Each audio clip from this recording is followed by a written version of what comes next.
Cheers, y'all. Well.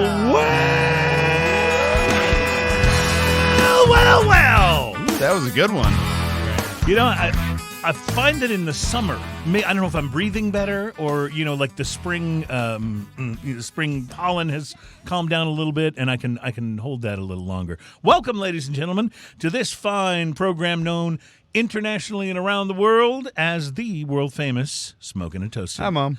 And again, we'd like to let our guests know that the reason we claim to be world-famous is that we've done about maybe 120 shows or so, and I realized that my mom, who does not drink, does not smoke, and is not interested in any of these things, became aware that the show existed. And I thought, well, if Mom knows, we must now be at the point where we can legitimately say we're world famous. So that's why Ian always says hi to my mom whenever we mention that. It's Smokin' and Toastin'. Our show is all about craft beer, fine spirits, and hand-rolled cigars. It's show number 193, which we have tentatively I was going to say entitled. halfway to 200 because it's a funny joke, but we're so close. Yeah, and I don't even know what we're going to do. We have tentatively titled this show, How Do You Deal with a Drunken Sailor? Let's find out. Because it's a rum show.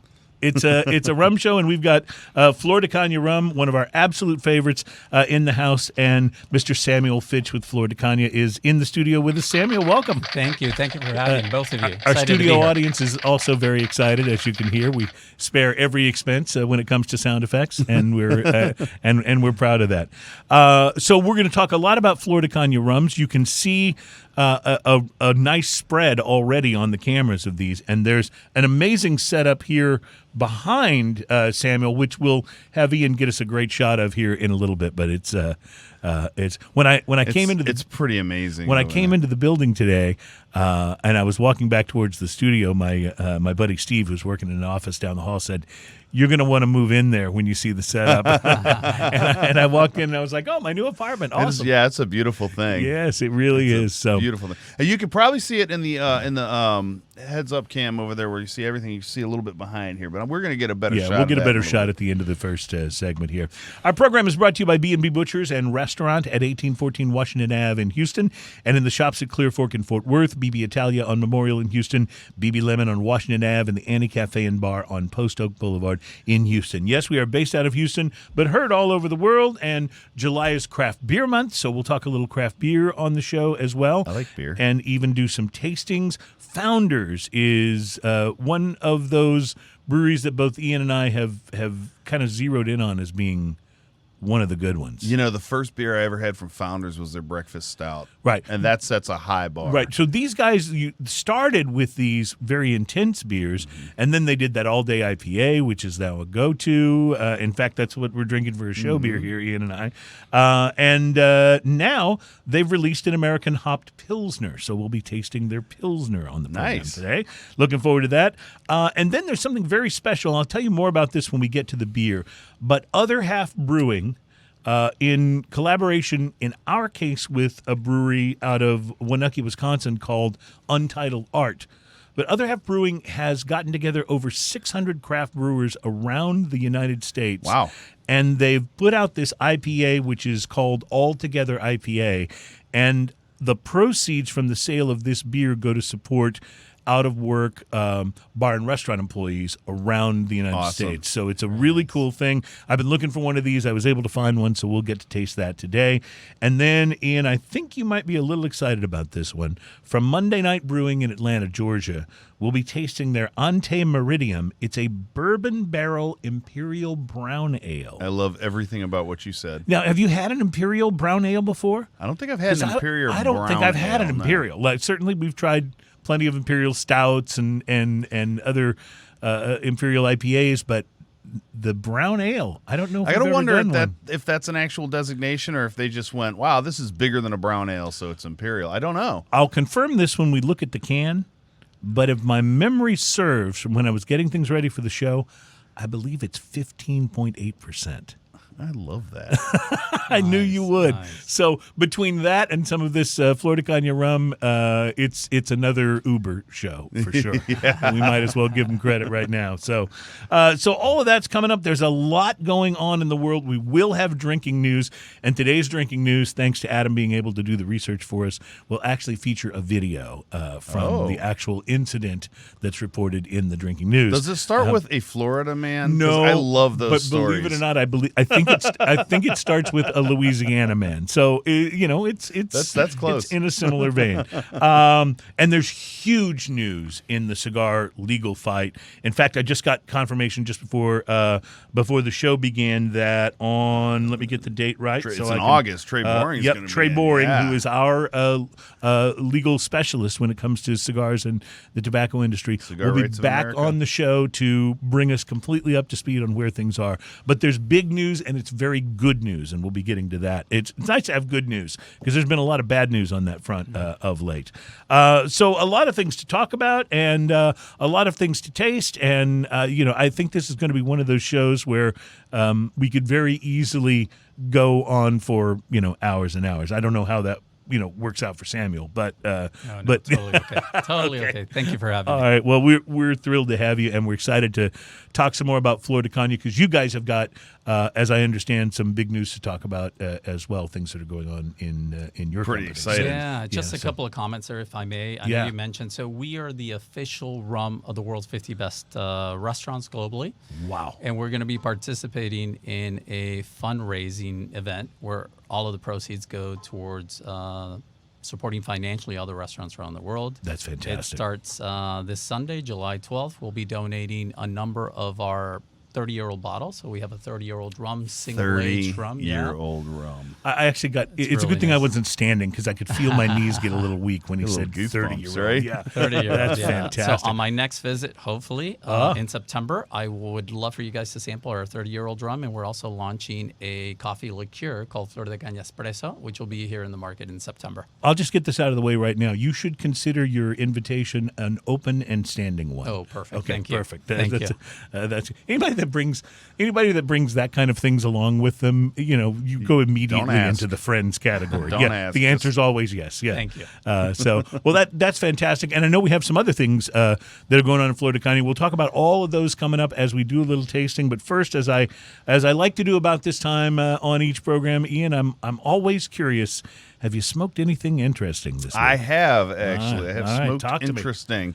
So I went by Casa de Monte Cristo this morning, picked out a few cigars. The one I chose to review today is Todos los Dias Robusto. Oh, nice. So I'd never seen it before. Well, it's been out since I think I 2017, saw, I think. something on a website about it being Right, released, right. but I have not tried it. It's been out since 2017. This is a Nicaraguan puro, and when we Okay. say puro, we basically are saying that all the wrapper, the binder, and the filler are all from from one country. from one country. In this So, case, Nicaragua. Nicaraguan puro on this. The appearance on this dark, kind of a little bit of a reddish brown, leathery to the touch, some veins, firm, solid feel overall. Nice looking cigar. A little footer on the regular band, and then a little footer on it that says Todos los Dias. Todos las Dias, which means all the day. Is that That's correct? right. All Every the- day. Every day. Yeah. So the pre-light sniff on this, earth, barnyard, hay, and mocha were coming through right off the bat. Not a super powerful smelling cigar, but had very pleasant smell on it. The pre-light draw, I used a clip on this. Effortless draw, got dark chocolate cake batter. I spelled batter wrong. I spelled batter like Like batter, yeah. but dark chocolate cake. dark chocolate batter. cake batter. Like when Yes. when your mom's making a cake and you stick your finger in there. It was like that because it has that creaminess kind of thing going on, and a little bit of the raw sugar kind of flavor.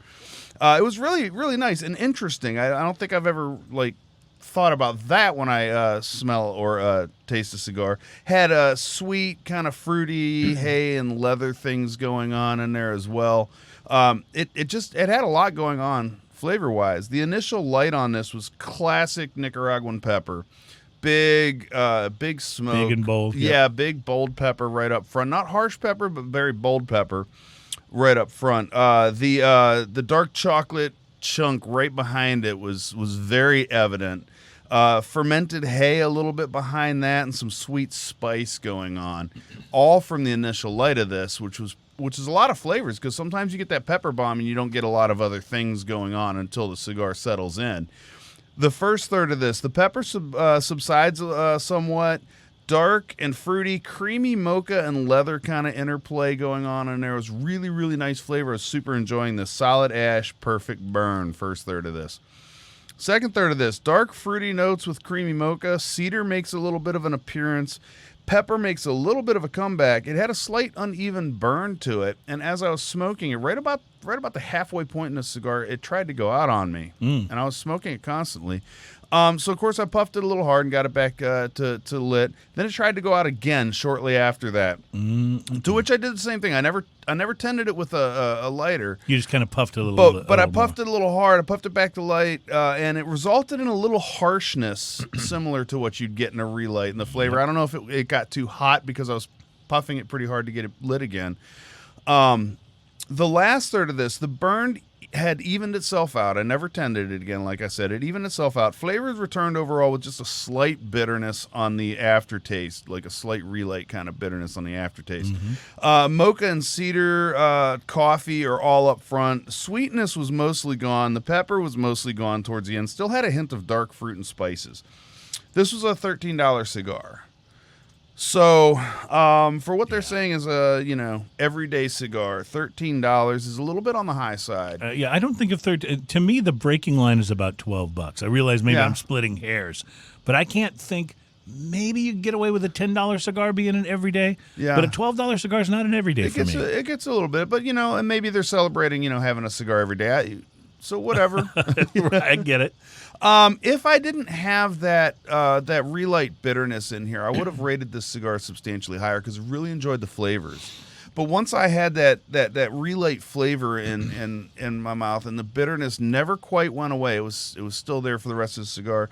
I give it a 4 on the price to quality. Okay. Because I expect a $13 cigar. $13. You need it to be outstanding. That's expensive. Absolutely. That's going in the super premium category. Absolutely. And I expect it to not have that issue. Now, I also suspect that maybe I just got one that had an issue. But I didn't smoke 3 or 4 cigars, so I smoked one, and this was my experience with it. The price to quality, by the way, is a 1 to 10 scale that we use, and when you get a 5 on the price to quality, you get exactly what you pay for.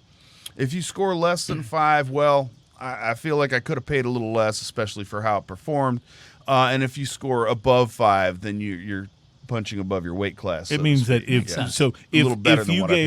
if you gave a $13 cigar a 5.5 or a 6, that would mean you wouldn't have been disappointed had you bought it for $15, right? Yeah. And it smoked the way it did. So it got a few points off of that. It would not stop me from buying another one and trying it because I feel like maybe I just got that one cigar, and I enjoyed the other flavors in it so much that I would really want to try it again and hope that it was awesome all the way through. Right. So that was mine. How about yours? Well, I smoked a classic this week. We've been talking about a lot of newer blends and newer cigars, and this week I went old school and picked up an Arturo Fuente Don Carlos Robusto, Don Carlos Double Robusto. Oh, that's hard to beat. Yeah, I was pretty excited. It was a bit of a rustic looking cigar, which you'll see from the pictures, but still very attractive, medium brown, veiny wrapper. The wrapper on this cigar rustic is so hot right now. Oh yeah, totally. The wrapper on this cigar is Cameroon, and it's Dominican tobacco throughout.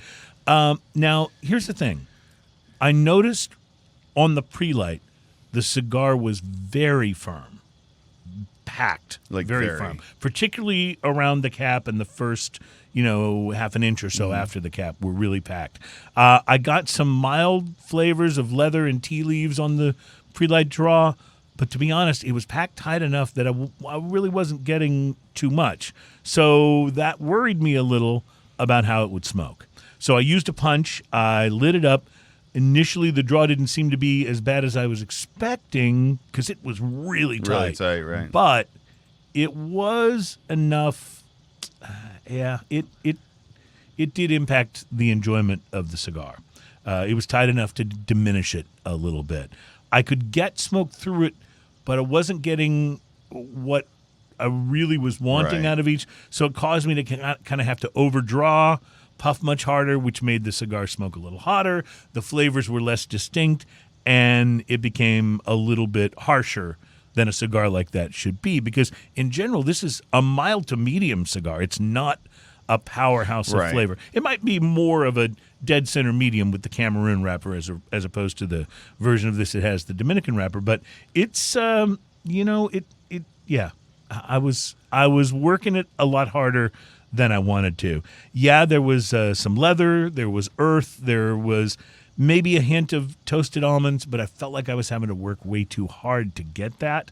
And what made it even more frustrating is that now down to about, the first third having been smoked, it would give me these momentary reveals of what it should have been. Yeah. I'd get just enough smoke to really begin to really get the flavors and what Maybe it should have been building like. suspense for Yeah, you. what it should have Maybe been that's like what's happening. if it was drawing properly. So what I did is I got out my cigar scissors, which are the one it's the one clipper I always carry with me because it's on my key ring. It's a fold-up thing.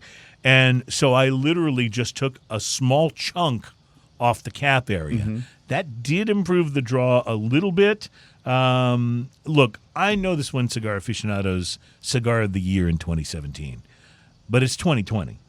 And either I got a dud or time has taken its toll on the quality of the rollers that they're using. Either way, I promise this, I will buy another one and see if this was isolated or not, and I'll update you guys.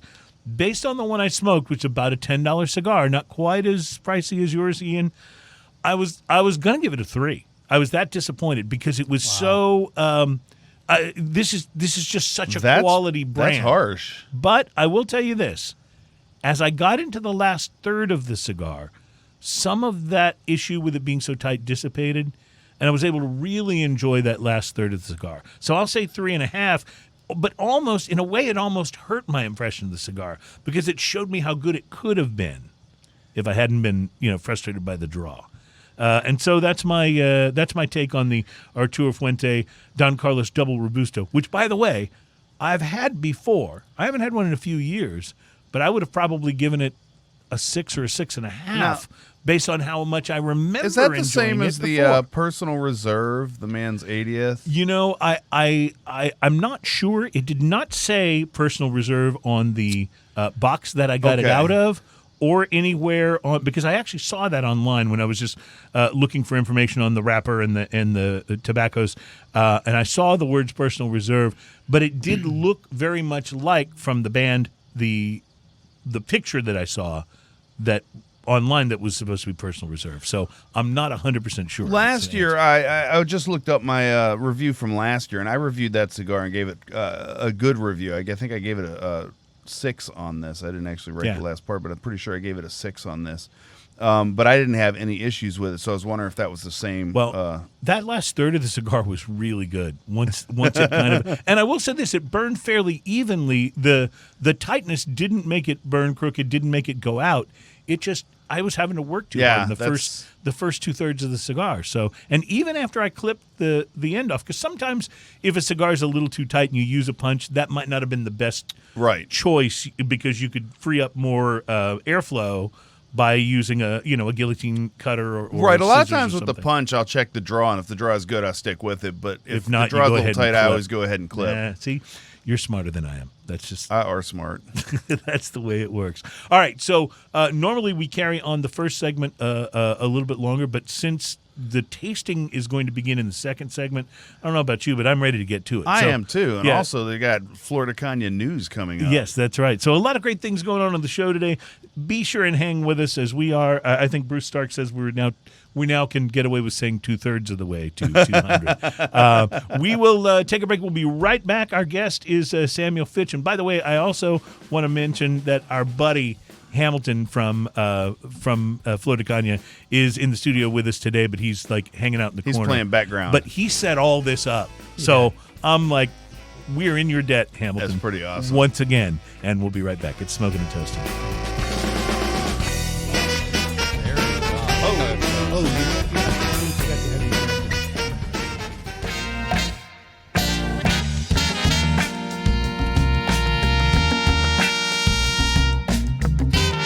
Welcome back. It's Smokin' and Toastin'. This program is all about craft beer, fine spirits, and hand-rolled cigars. We're brought to you by B&B Butchers and Restaurant, 1814 Washington Ave in Houston, and in the shops at Clear Fork in Fort Worth.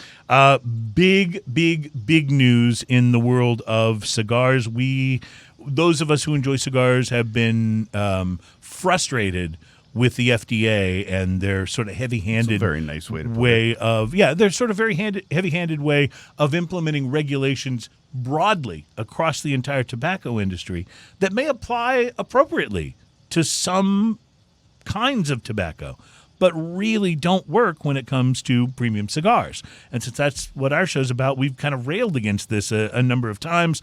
Our legal expert and Cigars for Warriors buddy, Trey Boring, has been on to tell us just what's being done by Cigar Rights of America to try and fight these things. But there are a number of things about these regulations which are not yet being enforced. They've been approved, but they're not in place yet. A number of things about these regulations that are very onerous and even potentially disastrous for the cigar industry, and one of them just got knocked down this week. And so it's a major celebration. We will be taking a drink of Flor de Caña rum in celebration of it momentarily.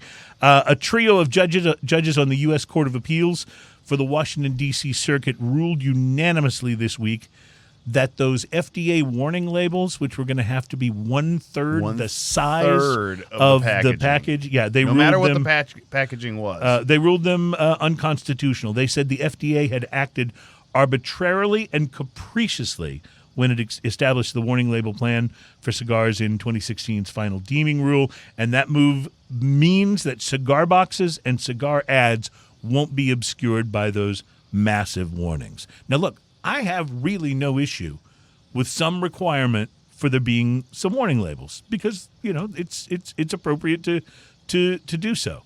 I think they're a little overblown, but I get it. But one-third that makes no sense. Third it of the never packaging. made any sense. And so I want to point thank out, you. I have a beautiful bottle of rum here. Flor de Caña 7.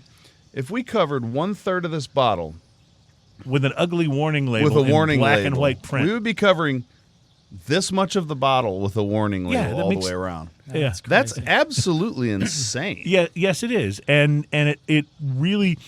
The crazy thing is, as the law was written, it was not only going to apply to advertising in boxes of cigars, but could have been interpreted to apply to individually wrapped cigars in cellophane. So you wouldn't even be able to see the cigar itself. Yeah, it'd be ridiculous. Like you see a warning label and a cigar label. Yeah, that's it. That's all. it. Yeah. So anyway, very nice to know that sometimes cooler heads prevail, and we've been able to get out of that deal. So Cigar Aficionado, by the way, reported on this story. If you want to check out the Cigar Aficionado website, it has it'll go into a little more detail about the law and what's actually happening with it. So drinking news coming up on the show today. We're going to talk about some things that are shifting and how 600 craft breweries have banded together for this 600. for this new community brew, and we'll taste that brew coming up a little later in the show. But right now, it is time to. Samuel Fitch from Flor de Caña has been patiently waiting, and we're so thrilled to have him on the show because I'll just get this out there. Anybody that wants to accuse us of being homers on this, we already know we really like Flor de Caña rum. So we're already kind of fanboys here, and so it makes it an exciting show for us. So let me start by this. I know you've got some Flor de Caña news. We'll get to that in a moment. No worries. But for people that are more newbies when it comes to rum, or maybe they're bourbon people, they haven't really branched out into rum or tequila people or whatever. Most people know that rum is distilled from sugarcane. Beyond that, what's a sort of rum 101? How is rum actually made in your distilleries for Flor de Caña? Absolutely. So the raw material in the production of any rum is one of three things. It's either sugarcane juice, sugarcane syrup, which basically we boil and draw out the water, or molasses. Okay. So the byproduct of the sugar production is the molasses. The molasses has enough sugar in order for you to go into the fermentation process. So very similar to your wines. We basically introduce the yeast that converts the sugar into alcohol, carbon dioxide, and heat. So after the fermentation process is done, you have basically 13% alcohol, volume by alcohol during the fermentation. We distill our rums once, which will take it up to 70, but what makes us different is we distill our products up to 5 times to a neutral cane spirit, which is about 95.5. Then we cut it down with water to 77% and put it in barrels that are called once-used barrels that were previously used in the aging of a premium bourbon. So these are wooden barrels that were previously bourbon barrels. Right, because in the bourbon world, you're only allowed to use the barrels once. They sell it to rum manufacturers. We burned 1/8 of an inch to expose the wood. It releases some of the tannin. So when you sample our products, you're going to get notes of vanilla. And the reason we cut it to 77% is to minimize the evaporation, which in our industry we call angel share. So if you were to put the rum in a barrel at 95.5, which is a neutral cane spirit, the evaporation would be close to 15%. By us cutting it with water to 77%, the evaporation is more around 5 to 6 to 7%. Wow. Yeah. So just for everyone out there, everyone knows the term, the barrel aging, barrel this. Tell us about what is the size of a barrel? How much liquid, how much distillate goes into a barrel? Right, so your typical barrel is a 200-liter size barrel, and it imparts the color. And the reason we use bourbon barrels is because they're very porous, so they interact with the wood current interacts rum. with the juice. It does, and that's where you get the color, more intense flavor, more complexity. We are a sustainable brand. So we keep our barrels up to 30 years, and then we recycle them. We turn it into furniture. In That's addition awesome. to doing a million other things. I would love to have a bourbon barrel desk. Wouldn't that be awesome?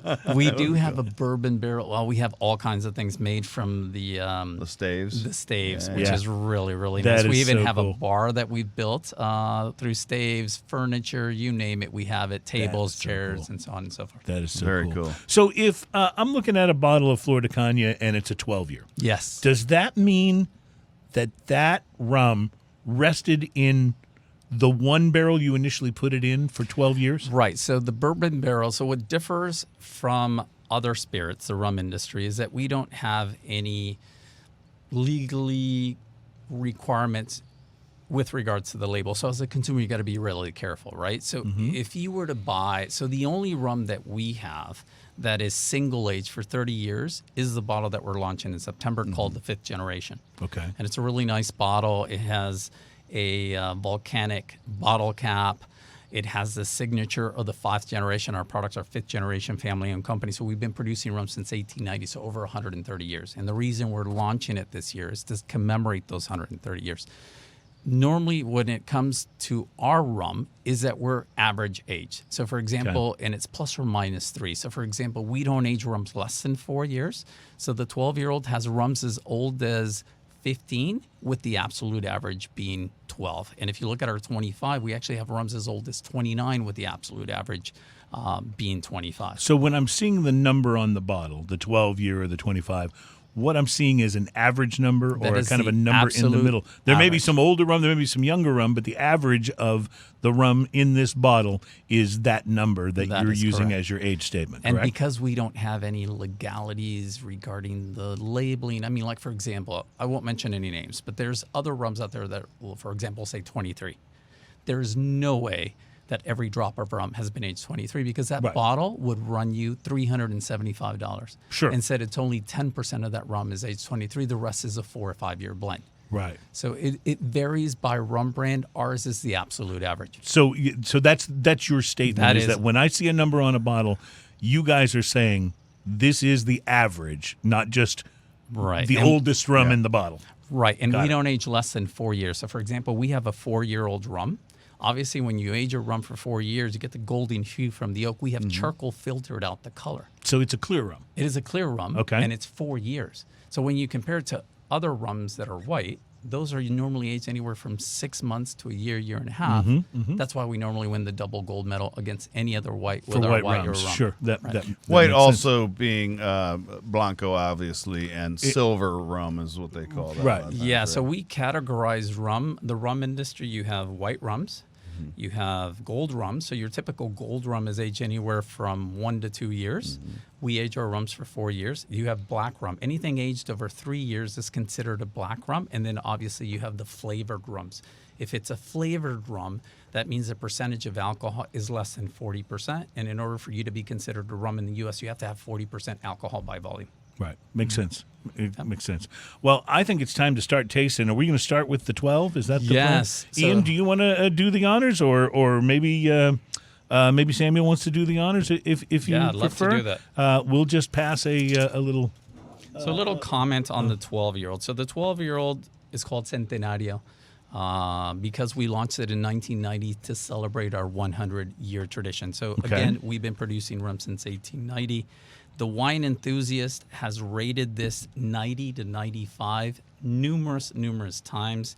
In terms of pricing, you're looking, this is the entry-level super premium rum. Right. So when you go to your super premiums, this is the least expensive one or the first of the entry level, right? That is correct. Did I take yours? Okay, sorry. Yep. So in terms of pricing, very affordable, anywhere from $30 to $35. Okay, that makes sense. And that's one thing we like to ask as we go through and do these tastings is, okay, this is really good. If somebody's hearing this, what should and it sounds good to them, what should they expect to be able to find that for in the local retailers? So Absolutely. So now I'll just mention we've had a number of your rums before, and we've had the 7-year, which is good enough to enjoy as a sipping rum by itself. Oh, now, absolutely. Once you and of course great for cocktails. Yes. Once you begin to move into the ultra premiums, as you mentioned, you start to notice the effects of that aging, and you start to get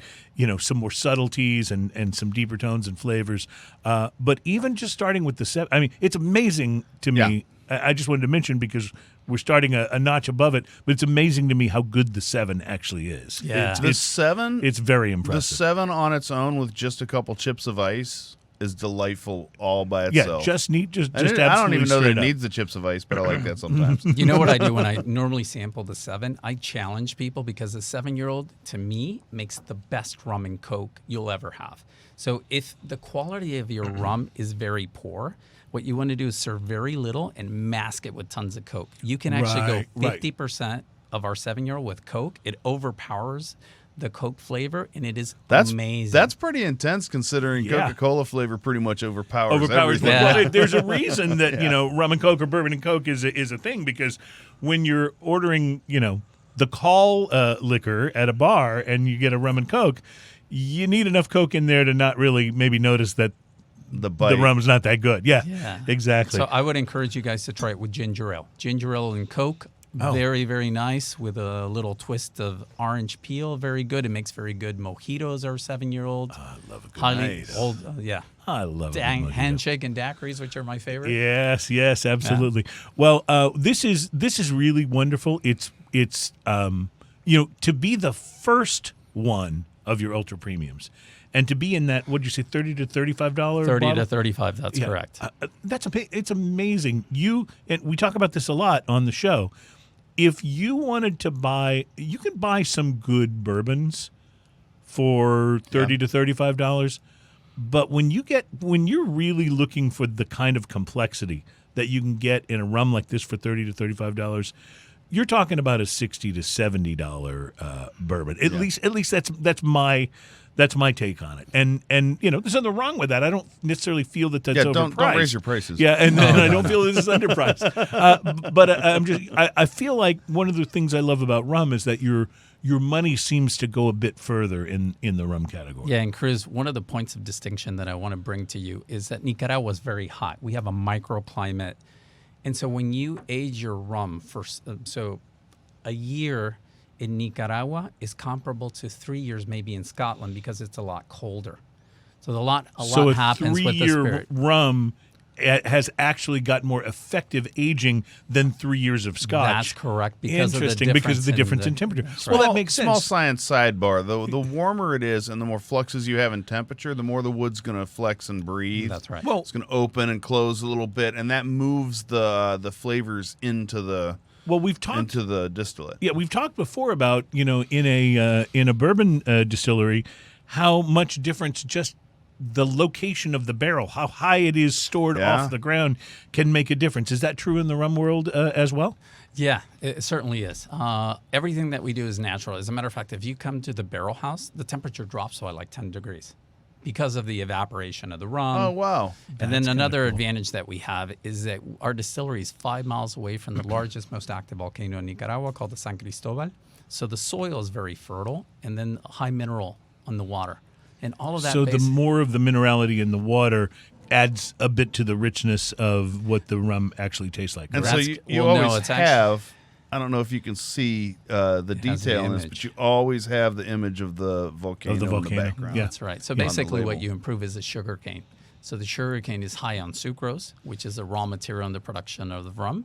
Then with the aging, the distillation, obviously distillation 5 times the aging in bourbon barrels leads to a very smooth product over time. Mm-hmm. Well, one of the things we've learned from the beer world is that the higher the quality of the water and the basic ingredients, the hops and the malt and the barley and the corn syrup and the oh wait, sorry, that's something else. You're thinking macro brew there. No, but the higher the quality of that, the ultimate better quality of the beer. Now you can do a lot to adjust the flavors and stuff, but basically it's the same is true with rums. It is. It's like the higher quality of the water and the higher quality of that initial sugar cane before the distilling process begins, the better this juice is going to wind up being. That's correct. I want to talk about just on the nose here, the maple, the vanilla, the oak comes right through on this. That cask, I just love the way that smells, and the Ian, minerality of the water. What you get is because they're once used barrels and we burn 1/8 of an inch, it caramelizes some of the tannins, and that's where you're going to get the notes of vanilla. Right. It's All so of our good. rums have notes of vanilla. It's such a relaxing. This is why this is one of my favorite spirits to just sit and relax with at the end of the day. It's a lot of times if you're going out with friends and stuff, you might have a tendency to go a different direction because you're out and you're active. You remember what that used to be like, right, Ian? Yeah. But if you're sitting at home, back when I was a kid, we used to go out to bars. Yeah. Wow. When I was a youngin'. But if you're sitting at home, maybe ready to unwind and enjoy a cigar, man, the subtleties of a nicely aged rum like this just works so well for me in those flavors. It really contributes to being able to relax, and that's one of my favorite things about having rum. I want to point out that this is very different. If you're in the audience and you're used to rums that have songs named after them, this is vastly different from that. This has. Do you see the legs and the tears? Yeah, the legs, the oiliness, the way it spreads over the palate. But one of my favorite things about this is the dryness on the finish. The dryness on the finish doesn't leave you with a harshness. As a matter of fact, there's almost no heat. Like, it comes back slightly after you swallow, but it's just a very low level heat. But what it does leave you with is this nice dryness, like a wine does. Yes, absolutely. Very much like a good dry red leaves on the palate, and it leaves you with this great aftertaste and going, I'd like another sip of that. And indeed, I would. But maybe I'll wait, and because we're going to go next to the 25. And what I would encourage your listeners, if they're going to try our 12-year-old, is to serve it on a brandy snifter with a large cubed ice cube. So it melts very little and opens up the bouquet. Nice. And if they're not used to drinking rum on the rocks or neat, what they can do is just put a little splash of cola. It's an acquired taste, right? So over time they can work their way into drinking it rum and neat or on the rocks. Yeah, without the Coca-Cola, sans Coca-Cola. I'd just like to also mention, and thanks again to Hamilton Rosa, because the last time we had a contraption in the studio this elaborate was when Mattias Horseman came in from Hendrick's Gin and brought that steampunk-looking machine that made gin and tonic. Yes, the gin and tonic machine. And it really was more of a gadget. This is just a beautiful display. Ian, I was wondering if can you pick up as we because we're about to take a break. So as this segment winds up, if you could take one of those cameras and just give everybody that's watching on Facebook or on YouTube, just give them a little bit of a look at at this display because it actually includes a volcano, and I don't know if it's working right now, got but power? it's so the power will let it come over. So Oh yeah, look at that. I think Hamilton's going to reignite the volcano for us. Let me get this. This is awesome. Look at this. But this is amazing. This is why I walked in and went, Beautiful that is. "Honey, I'm home." It's just what a great spread, and obviously you guys know how to put people in the right mood and the right mind to be I like excited the about place to enjoying your stock bottles down there is a nice thing. Yeah, I like And it. you'll see that we're the official rum of the Houston Dynamo. Awesome. And Great. We're actually the official rum of the New England Patriots, the San Francisco Giants. We're the official rum of Austin City Limits, ACL That's so cool. Live. See, all these things you're talking about are things I like. This is good. Got that beautiful sign up there as well. Yeah, it really is. Florida Sustainable. Caña, sustainable and natural. And It's we'll talk really about pretty. that. The sustainability is something I want to ask you about in our next segment. And we'll do a little more tasting as well, but we do need to take a break. We are thrilled to have you guys on board with us for show number 193. How do you deal with a drunken sailor? We'll try to answer that question as well. It's Smoking and Toasting, and we'll be right back. Hope I didn't talk about No, perfect.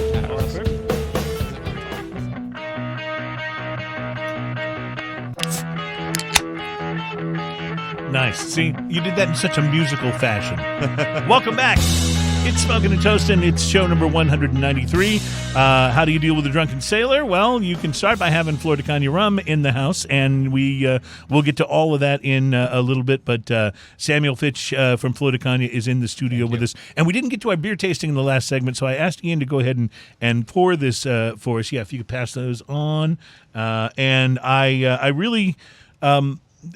We generally ask, that one's yours, sir, Okay, if you will join thank us. We generally ask our guests to join us in tasting the beers if it's a spirits guest. Love it. Thank as long as that's something that you enjoy. And, we're big fans of all of these things. When we started Smoking and Toasting, the thought was, beer, craft beer, spirits, cigars, these are just three things we're super passionate about. So why not get together and talk about them for an hour or so every week and see if anybody cares. And amazingly, there's people who actually have. So Ian, I think, is looking at some of the comments online now. I'm cracking up. Nicholas said, "Hey," and then one of my friends said, the dumbass Dynamo, Dallas for life," and I put a frowny face on that. Yeah. Well, I've been a New England Patriots fan Frowny for a big chunk of my life, so I'm used to the hate. Bring it. Everybody. If you're not a fan, you hate them. So that's just the way it is. But that's okay. And I am a fan of the Dynamo. In fact, I can watch the Dynamo play from my balcony. I can actually see down nice. into the BBVA stadium from where I live. So I get to hear the roar. I can't quite roar of the crowd. I can't quite make out the announcer saying "go," but I can hear the crowd go crazy when one is scored. So, Cruz, what we're going to it's do kinda fun. we're the official rum of the New England Patriots. We're Okay. going to get you a nice jersey with Florida Caña on the back. So count so- on that. So No, maybe we'll I get a you that. Cam Newton jersey since Yes. Cam Newton's Very a good. Patriot now. That's very good. Well, we are thrilled to be talking Florida Caña again on the show today, but we do want to take a little beer break here because Founders, I mean, these guys, from the very beginning, we've been fans of this brewery, and I don't think we've had anything yet that we haven't thought was pretty outstanding from Founders. Yeah, Founders is one of my favorite. I love their beers, and their Dirty Bastard is an absolute 60% of the time you can find at least one of them left in my fridge. That's So just it's such one a of those good where you don't drink my last one, anybody, right? Right? Yeah, Right. exactly. I'm like or that. I have an excuse to go buy more. I'm like that with Diet Dr. Pepper. It's like This- you can have as much as you want, but don't take the last don't one. take the last yeah, one. exactly. So This right here has such a it has a very crisp with a very delicate hop nose to it. yeah, they basically describe this as an American hopped Pilsner. So I'm expecting there to be a more generous dose of hops than you might it's for a interesting you say that for a because I Pilsner. don't know that I've ever smelled a beer where I said the hop is delicate on it. You're right. You're right. That's an unusual thing. But you are also right about it being refreshing. I mean, it's got and you would want a Pilsner to be. I mean, when you think of Pilsner, you think of something that maybe is really appropriate for the summer months when you're thirsty and you want it to have a refreshing quality to it. There is this has this beautiful little malt profile that hits you right at the beginning and then goes away, and then on the retrohale comes back as a little sweetness past the hops that finish it. It's really, really interesting. Right. You get the hop finish, and then a little bit of that sweetness comes kind of creeping back in, which is great because you can enjoy the bitterness of the hops, but it's maybe not the final thing that you're left with. Because it's interesting. It kind of evolves right into that sweetness and the aftertaste, if you ask me. There's still a little hop there, but it's not super bitter and it's not super annoying. These guys really know how to make, really just high quality beers. I'm very, very impressed with them overall. I think that this is another victory for them. That's a dangerous one. I would just drink that way too fast. Yeah. What is the alcohol percent? 5.5 on this one. So that might not be too bad. Yeah, it might be a touch high for a Pilsner, though. You know what I mean? It's a little higher, normally, I think, than most, and it might be on the hairy edge of sessionable because at 5.5, that's you're going to notice a few of them. Yeah,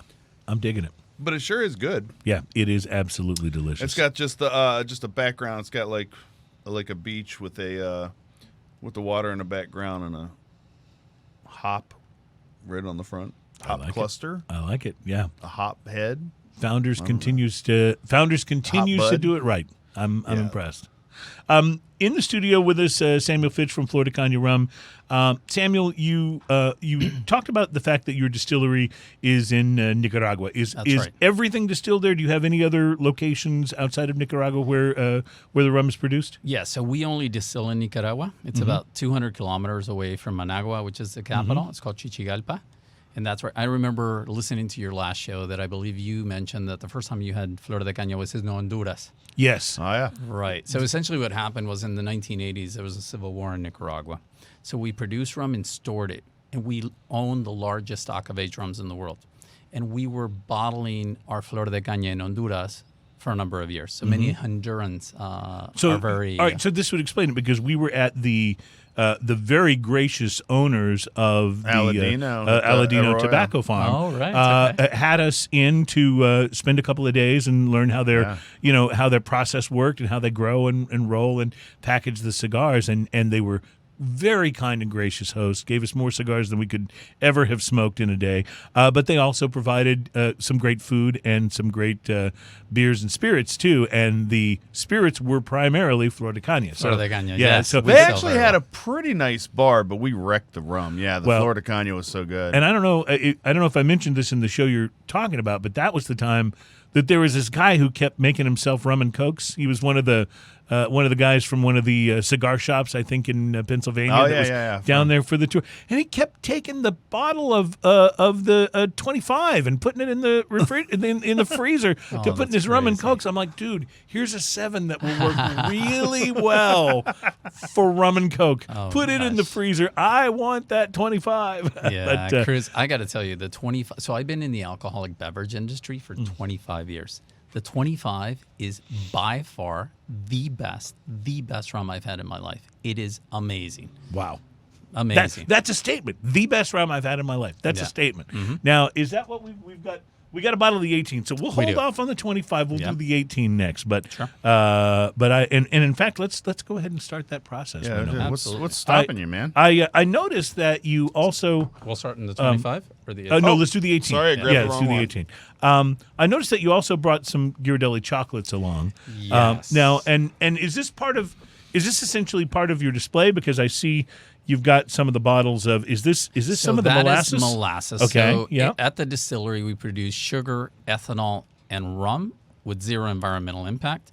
The raw material in the production of our rum is molasses, right, which is the byproduct of the sugar production. Right. So you have a sample there of the molasses that is used in the production of this rum. That's great. Can I open this? Yes, absolutely. But this is I've got here a bottle of the nutrient-rich soil from the shadows of Nicaragua's San Cristobal volcano, and this is some very, very black, rich.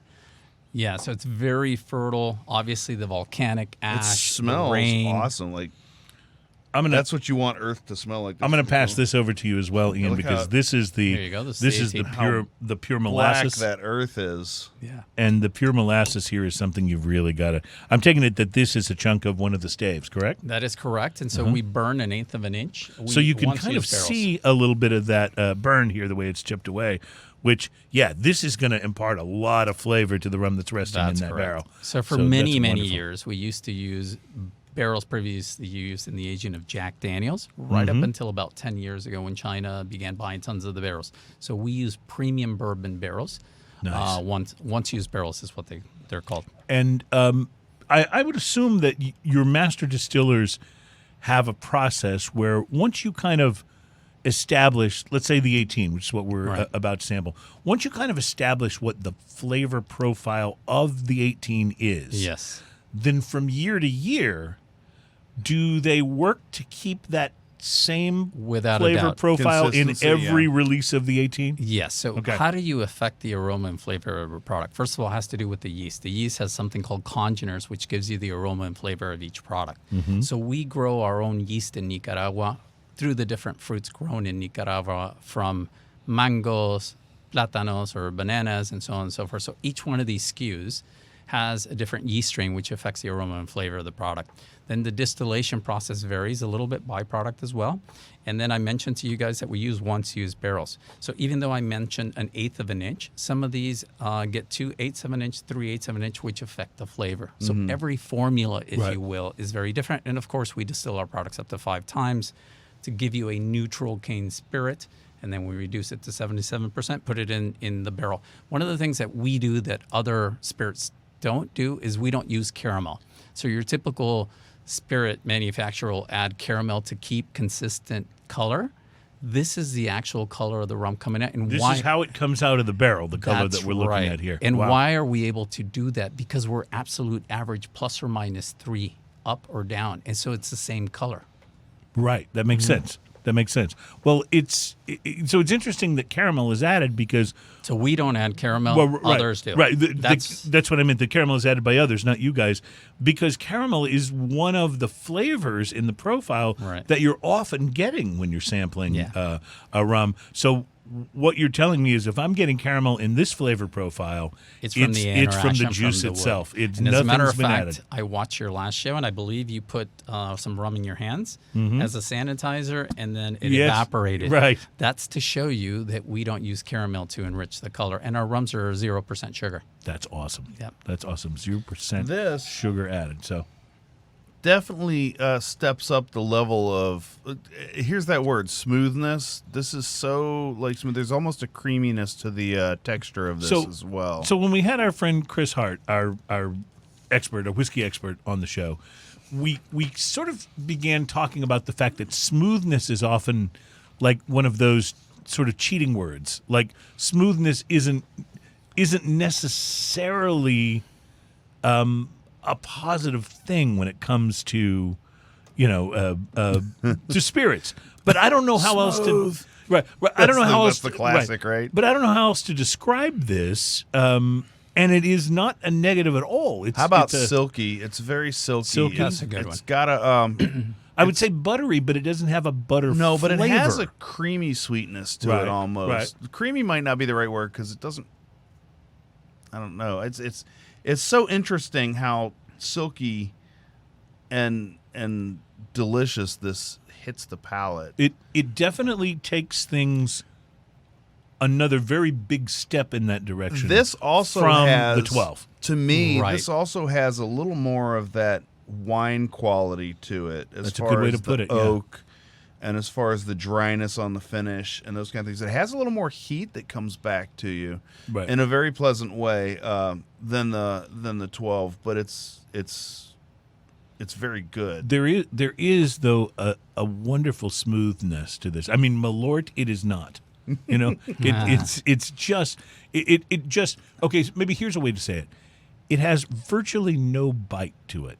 Yeah. That's a good one. There is some Yeah. very warm heat that comes back at the beginning, but there is zero harshness to it. It doesn't give you that sort of sting. When you're in college and you're doing shots, and you throw one back and you get that sting, that doesn't Doesn't here. register here. Yeah, so just keep in mind, the more you age a product, it mellows the product over Right. time. And Absolutely. to your point, if I were to serve you current rum right off the distillate, that's the harsh rum that you're talking about. Now, when we we joked about the title of the show being "How Do You Deal with a Drunken Sailor?" Is the reason that rum is so connected with all things nautical? Is that because of the old stories that the British Royal Navy used to pay their sailors in rum when they didn't have money? Is that where that came from? No, that's not the story. So the Royal Navy, as part of their daily ration to fight scurvy, would give them a pint of rum. So that's what it was about. It was about fighting disease. Right. Wow. And also a part of the lime.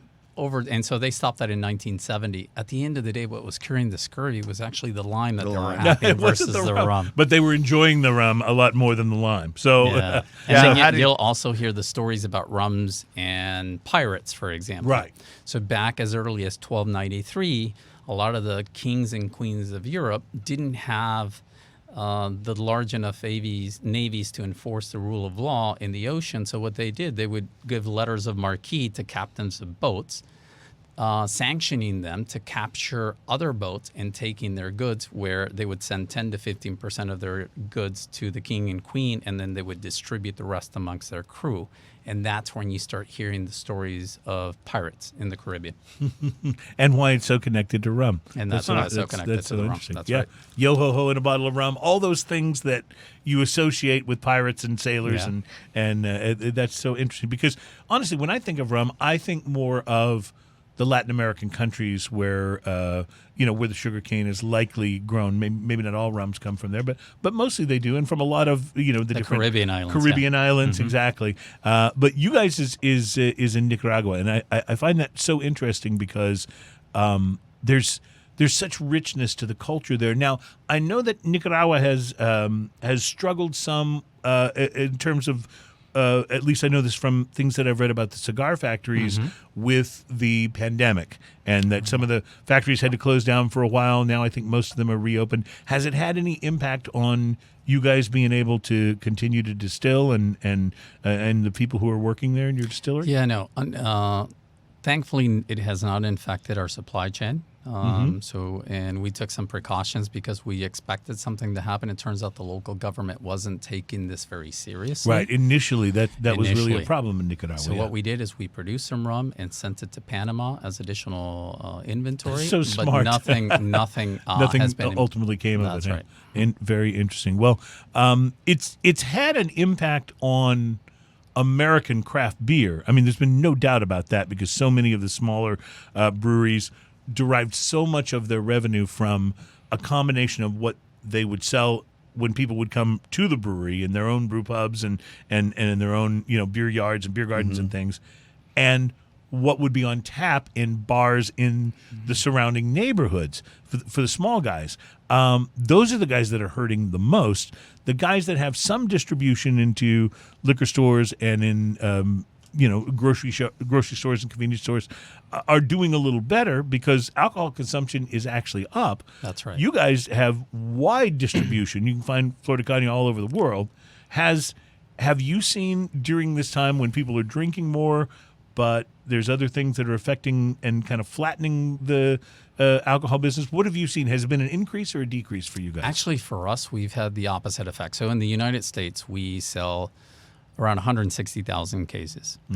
27% of our sales come from what we call the on-premise, which are restaurants and bars. Right. So that's going to be slowed down. That was affected tremendously. But because the off-premise is up over 30 to 35%, it has offset the decrease in the sales from restaurants and bars. As a matter of fact, our sales in the U.S. are up 10% year to date. And in Canada, which is another market that I oversee, it's up 20%. Now, how popular is rum in Canada? It's very popular. We're actually the 4th largest imported rum in Canada. Wow. We do very, very well. We're a lot bigger than you guys might think. We're actually the 5th largest rum brand globally. We do business in 70 countries. We do over 1.4 million cases worldwide. 1.4 million cases. Huge. Ian, imagine the concept of shipping 1.4 million cases and making sure that all of that is blended and tastes the way that it's supposed to. That's an enormous crazy job. thought. Yeah. And the award that we're most happy about or proud of is called the Global Rum Producer of the Year by the International Wine Spirit Competition that we got in 2017. Wow. And it talks about the expertise and the passion that we produce our rum. We've been doing this for 130 years. We've amassed over 200 medals over the last 10 years. We're one of the most awarded rums. So in addition to the fact that we're sustainably produced, we're very proud of the fact that we're fair trade certified. And then in April, the biggest news for us is that we're carbon neutral certified as of April. In addition to all of that, we produced an amazing rum. And It seems to me that it would be a major undertaking to make a distillery carbon neutral. Like, you know what? That's not something where you can go, okay, we'll just change this and this and this, and that should do it. Right. Like that's a pretty major. Am I right about that? You're absolutely right. Yeah. So we distill our product with 100% renewable energy. All of the byproduct and waste goes back into powering the plant. And once the plant is fully powered, we sell the excess electricity to the local market at below market value. We help supply 11% of the electricity to Nicaragua during our harvest, which is November through April. Wow. Something that we're very proud of. That's huge. And you know, you said this a moment ago, but it's a really huge point. You hear all the time about companies that are, sustainable or that have a zero carbon footprint, but you don't always hear about companies that are sustainable and have zero carbon footprint that make really great stuff. And that's kind of a big deal, you know? How long did that process take to become that? The fair trade certified or the carbon neutral? The carbon neutral and the fair trade. So we started the process of this. So it's very difficult to be certified, right? So the fair trade certification means that you need to be compliant with over 300 plus rigorous worker, social, and environment standards. And we just got our certification about a year or 2 years ago. A lot of what goes into this, we've been doing it for a long time. So for example, all of our employees, so during the harvest, again, November through April, we employ anywhere from 5,000 to 6,000 people. As part of this certification, we provide free education to all of our employees. We've had a company school since 1913, and then we provide free healthcare since 1958. That's great. I mean, so imagine this. You're a sugarcane cutter. So in terms of the sugar mill, we own 37,000 acres. About 90 to 95% of that sugar mill is done mechanically, and the rest is done manually. So your sugarcane cutter, for example, makes 2 times the minimum wage. We supply them with 50% of their food, their monthly food consumption. Their kids go to free private education through our school, and they get free healthcare. It is one of the companies where people want to work. We are one of the most admired makes your jobs companies. very sought after. Sure, That's right, and allows you to kind of have the pick of potential employees too, that also, which is good for your production. I can't. I can imagine that makes your employees want to work and be that. We have over a large number of employees that have worked in our company for over 30 years. I myself have worked with Flor de Caña for 19 years. That's so great. Yeah. That's so awesome. Great. Well, I tell you what we're going to do. We're going to take a break. When we come back in the next, we still want to taste the 25, but I may hold that off until the final segment, just as a piece de resistance. Dangle that carrot. Yes, because it's so good.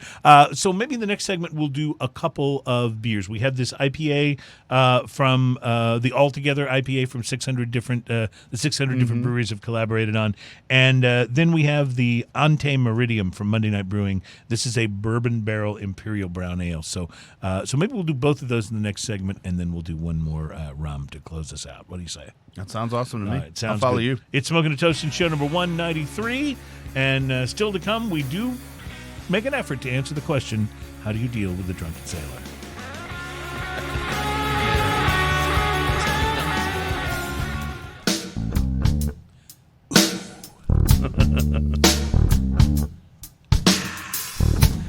You get such a kick out of the fact that I enjoy doing that. Welcome back to Smoking and Toasting. It is the radio program and podcast and videocast and vlog and all of those other things that's all about craft beer, fine spirits, and hand-rolled cigars. It's so good to have you on the program, and it's so good to have Samuel in from Flor de Caña and Hamilton from Flor de Caña in the studio with us. We really do love the rum, so it makes it exciting anytime that we can have you guys on. And now, ladies and gentlemen, it's time for a portion of the show that we like to feature that gives you a chance to hear something that may or may not be about spirits or drinking, but even if it is, or even if it isn't, it's all good about. It's all good to listen to and to ponder while you're drinking. It's a segment we call Drinking News, and the intro goes something like this: Drinking News, Drinking News. Now it's time for Drinking News. And I've got to do something. I'm going to keep singing it just like that until you get us a real Drinking News. Okay, so jingle. there's I'm gonna the blame is on me. Yes, but you my guys, wife is now working from home, and so it makes it a little harder to record. I had to let her appropriate my workspace so she can do that because I have to clean out a different space, which is getting there, but it's not there Okay. yet. Well, for those of you who don't know what I'm talking about, Ian obviously has been a musician for quite some time and was responsible for helping to put together the intro music on the show, which is great. I mean, are you kidding? John Egan on vocals, and it's fantastic. So that last little bit you heard was actually one of my bands too. Mm-hmm, that's right. Our little intro music. So I've been threatening him to. I've been asking him to come up with a jingle for us for Drinking News, and to sort of spur him along. I've decided that I'll just sing my own jingle until he comes. It up is with having an effect on. It me. is okay. That's what I had hoped it would do.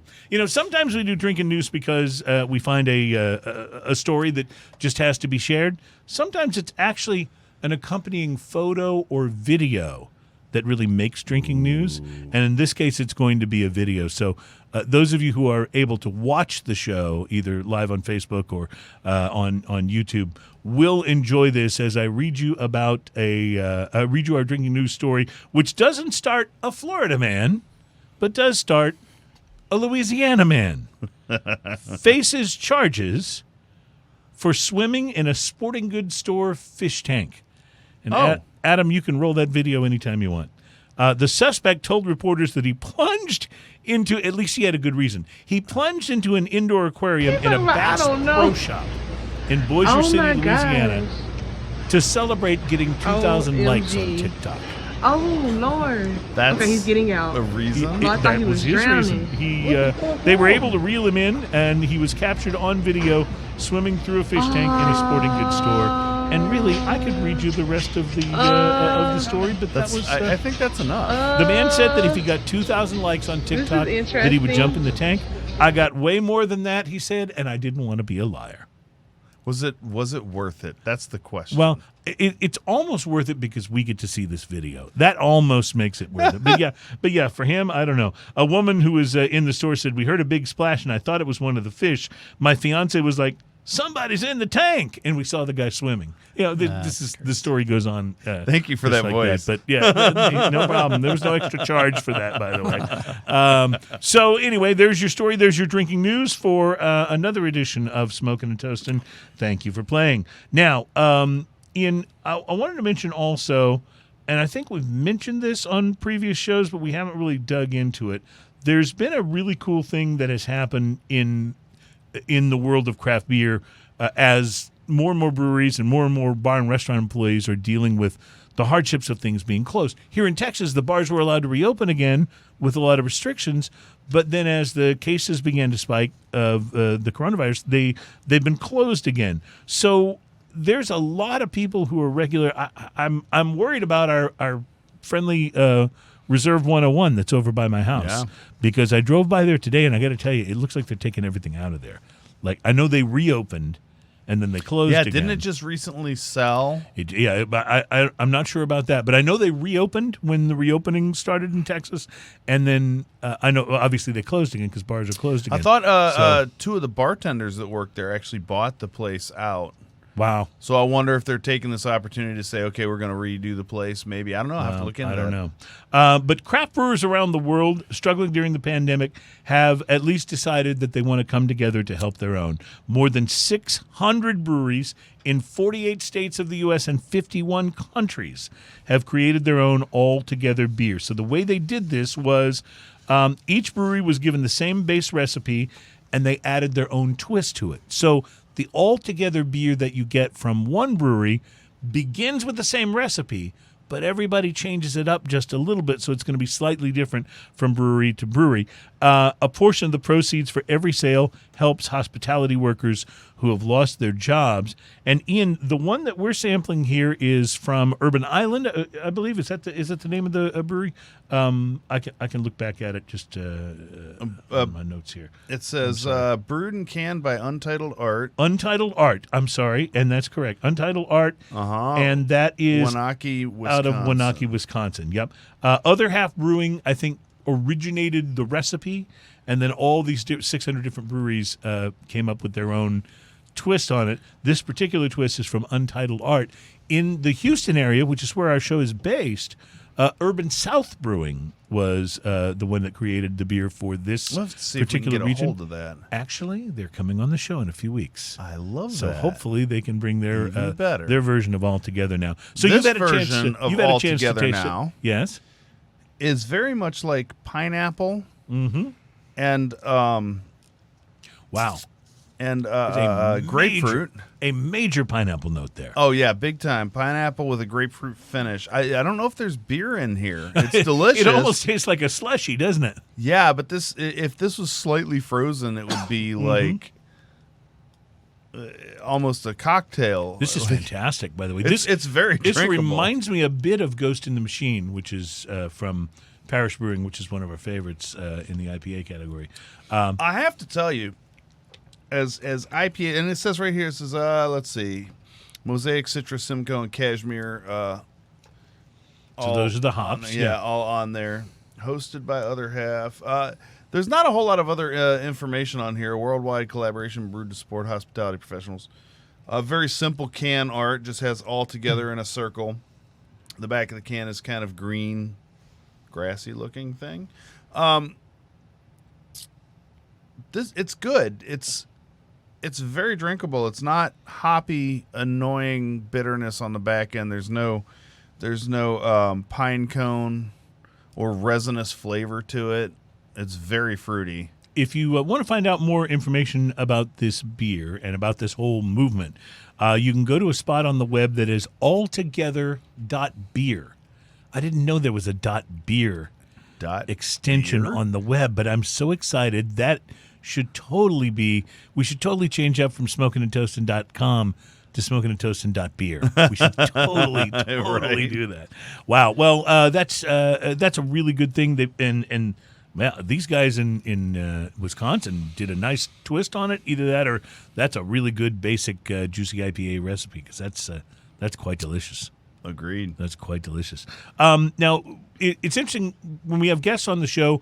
Usually, there's somebody who loves IPAs, like our whiskey friend Chris Hart, or they'll say at some point in the show, "Yeah, I'm not really an IPA guy." So IPA to me is the most polarizing of all the beer styles, because people either can't get enough of it or they can get enough of it. You know, it's one of the two. Or enough is too much. Ian's one of those rare guys that it's not your favorite, but there are some that you really, really like. When it's well done, I enjoy it. Yeah. That's kind of how I am about How are something you like, feeling about like a this white one? ale, you know? I do. I do like IPAs as long as they taste nice. As long as they're balanced, right? Yeah, balanced. Then we That's talk what I about that a lot. Yes, absolutely. Yeah, Well- it's the imbalance ones. Like, so IPAs got so popular that I got a little burned down on them for a while. And then that whole, like, how much hops can we just blast at you? Right. West Coast IPA craze happened. And just a lot of them weren't good. But They there were some outstanding ones, and Yes. still are. Stone Yes, Brewing. no, agreed. Agreed Agreed with that. There's exceptions to every rule, but Stone's been doing that, Right. Even before it became the craze. It's kind of what they You do. know. Did I tell you about? I ordered a T-shirt. Actually, I wore it on the show one day, a Stone Brewing T-shirt, Yeah. and so I ordered it. And when the T-shirt arrived in the mail, it was like when the pandemic first started, and I was like, well, I can't go shopping. I guess I might as well go buy something online and get it delivered. So I ordered the T-shirt, and they sent along some different like little bumper stickers and coasters came in the package, and one of the coasters said, I'm going to try to remember this right. Craft seltzer, where poor taste and cheap ingredients meet. So clearly, Stone is not a fan of the craft seltzer. and they're never afraid to say it it's either. the movement. Yeah, they've always been pretty outspoken. I think we should do a hard seltzer blind taste test show. Wouldn't that be fun? We've You know, threatened we to do the talked hard about it, seltzer yeah. thing. Adam, I just bumped this camera, so we Yeah. might not have a good. So I may be like way off of the camera, Okay, which cool. which may be a major improvement, but We now only have half of Cruz's yeah, face. but it's the good half. So that's what. So we're doing 2 beers in this segment. Let's go to the next one, and I know you're excited about this because this is the Imperial the Imperial Brown Ale, the Ante Meridiem. And I'm pretty excited to taste this as well. It's from Monday Night Brewing in Atlanta, Georgia. It's a really beautiful bottle. It looks fancy. It is really, really pretty, isn't it? And the Yeah, label it is. on it is really nice. It's got kind of a parchment textured kind of look to it. It says Bourbon Barrel Imperial Brown Ale with maple, coffee, and vanilla. Aged in bourbon barrels with maple syrup, coffee, and vanilla added. 2019, brewed by Monday Night Brewing in Atlanta, Georgia. And what about the alcohol percentage, Ian? 13.5%. Okay, so I think I mistakenly said 15, but still, 13.5 How could is you? a lot. It's a lot. I'm just saying. So, There you go. Thank you. 13.5%. I'll pass that one on over to Adam. Thank you. Thank you very Oh, much. Adam, did I forget you the last time? And we got to Thank you. save some of this for Hamilton too. He no doubt would like to taste some of this when the show is done. We got extra Hamilton. Don't worry.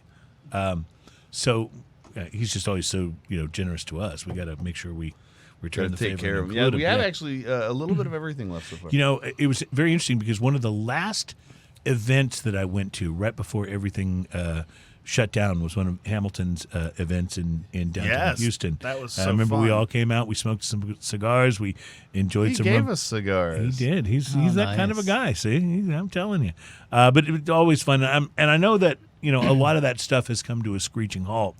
But I've got my fingers crossed. I'm just looking forward to the day, when we can go back out and do more of these tasting events, and that's something I really miss. This smells like breakfast with vanilla added. It's maple syrup and coffee and a little. Also, I've noticed that I'm watching it move around in the glass, and I'm not sure if it's liquid or gel. It moves a little slower than when you move the glass. Yes. Yeah, it's definitely Yeah. got It a almost- big mouth feel to it. I've got hand sanitizer that is more liquid than this. Wow. This is delicious. Well, I had a feeling this just had your name on it, and it is really wonderful on the nose. I'm about. I to want take this on pancakes. Yeah. Yeah, maple syrup comes through huge. The for vanilla Wow. is on the nose. Wow. But not as much as I suspected in the flavor. But the coffee, Mm-hmm.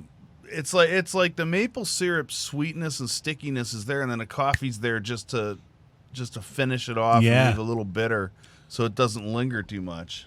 What a great beer! It is a little bit thinner than melted chocolate, But not much. but not by much. But not much. Yeah. When you swirl it around in the glass, it takes a moment to follow your I don't motion. see any floaties in here. No, I didn't get any chunks. But it is definitely a high viscosity beer. No What do you question think? about What that. do you think of this? I do. I get the thicknesses here. It reminds me a little bit of coffee and Coke in terms of the thickness, but Yeah. I do get the I get notes of toffee. Yeah, heavy. big time toffee Yeah. in there.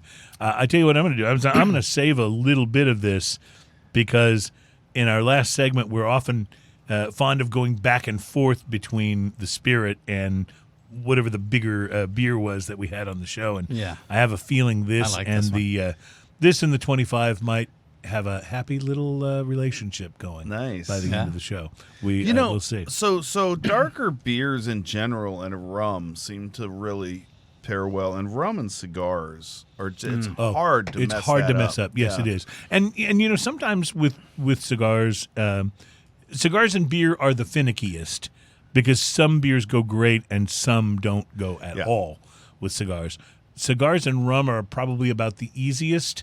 I think maybe Cognac, whiskey or cognac next. Cognac, yeah. And I enjoy pairing them with tequila, but it has to be the right Yeah, tequila. some You have to tequilas have- don't yeah. work well, but again, it's kind of like the beer thing. The right ones go. The right ones go great. Yeah, but rum is almost like you almost can't mess it up Yeah. with a cigar, as long as you're doing a quality rum.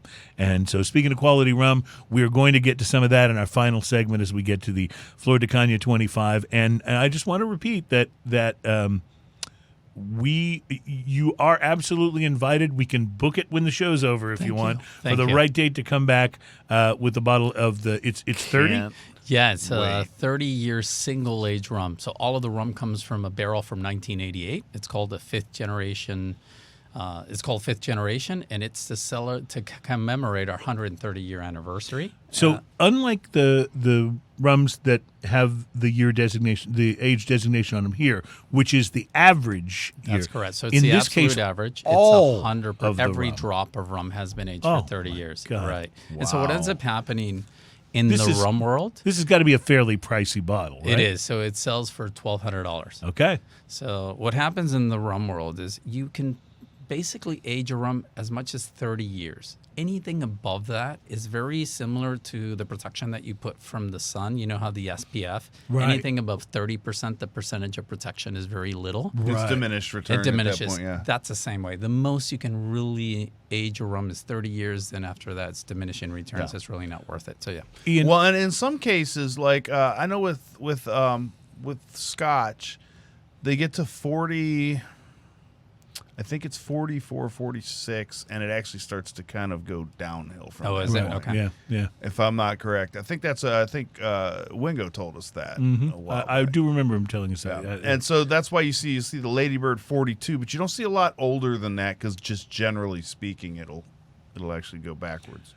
So as we get ready to go to break and come back and taste some of the 25, Ian, if you look at your phone, you'll notice that I'm texting you my Christmas list for you to gift me this year. Oh, yeah. And the first thing on there Is the Flor de Flor de Caña Caña 30. Yeah. Oh, the fifth just in- generation. Yeah, They're just very in nice. case you had any trouble reading that. I know sometimes. So, you know. fortunately, I know a guy. Yeah. Yes. yes. Wow.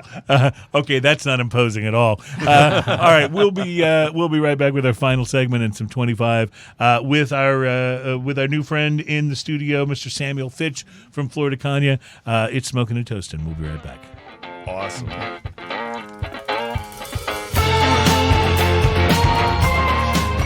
It's like the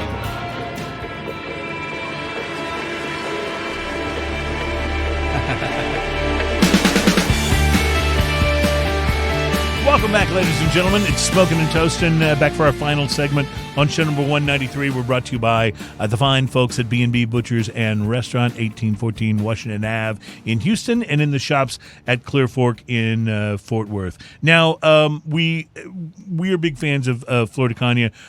We have other relationships in the rum world as well.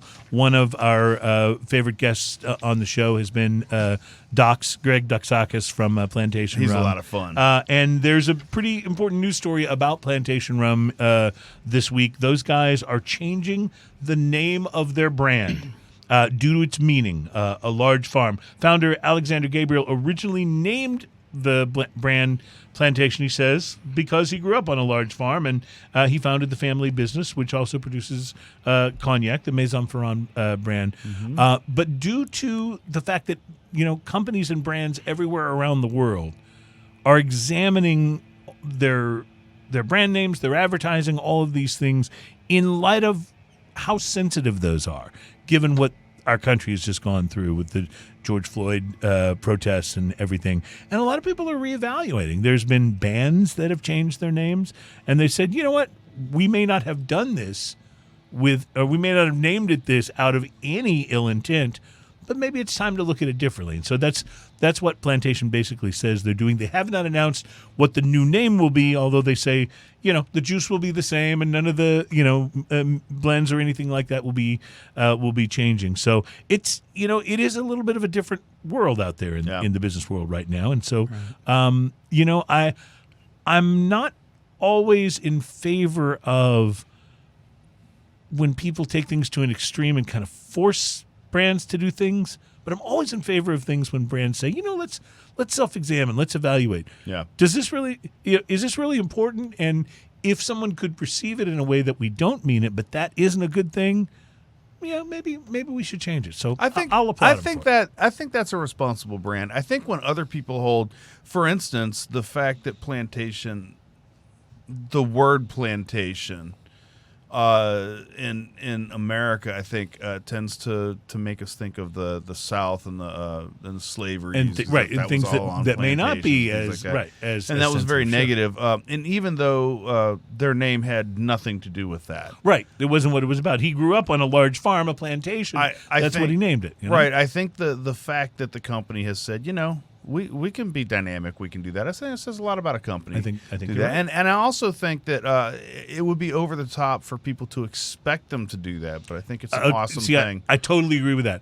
I would hate if they were having to do it because they were being pressured when it was not what their original intent was. Well, but I applaud them for being proactive. Also, different words have different connotations where you go. If you say the word fanny in England, it doesn't mean the same thing that it means here. Oh, that's right. I'm just going to point that out. No, you're absolutely right. Yeah. And there's a number of words like that. Yes, very much so. So that's just a thought to consider as well. But, they know what their market is and they know what they need to do. And being dynamic, I think, is a large part of being successful. So, Agreed.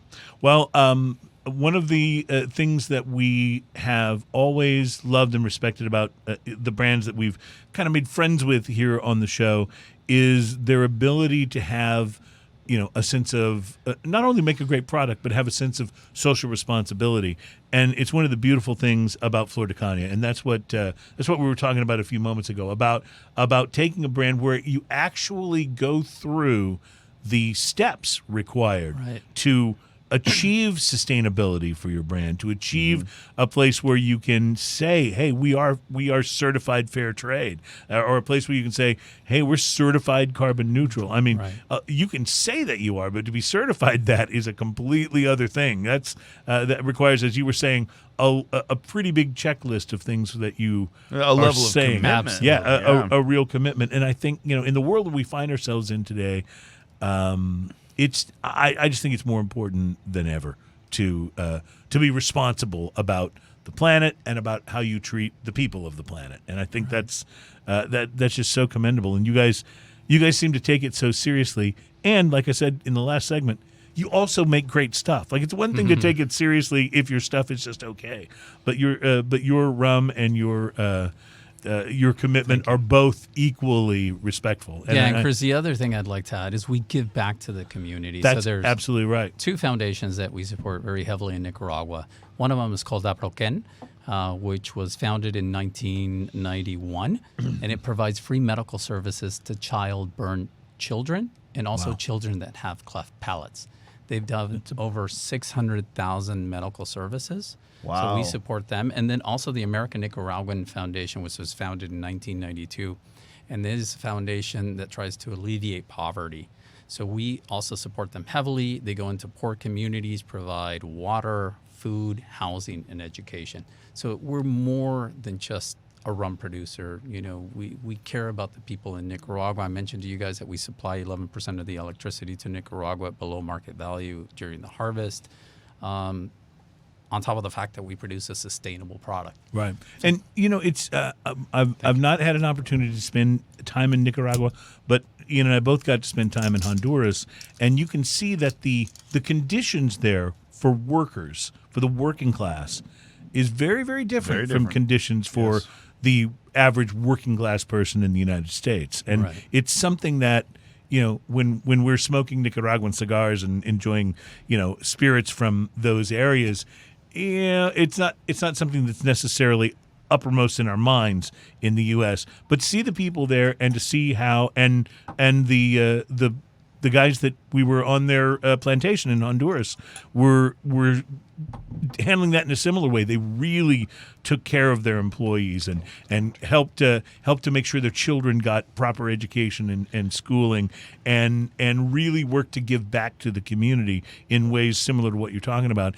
And I'm sure that Nicaragua is very similar to some of the things that we saw in Honduras. So the fact that you guys are that involved, I think it shows a great commitment. Rocky Patel talks about it with his cigar factory as well, how he works to give back to the community there. And it's easy sometimes to just sort of look the other way if labor is cheaper there, or you know what I mean. But to show that kind of commitment says a lot about the integrity of the people that run the company. So it's one thing if you're up against a bunch of rules and regulations that you have to comply to run a business, but the fact that you step outside and you go, well, we want to be. But you go a step further than that. We want to be this next level.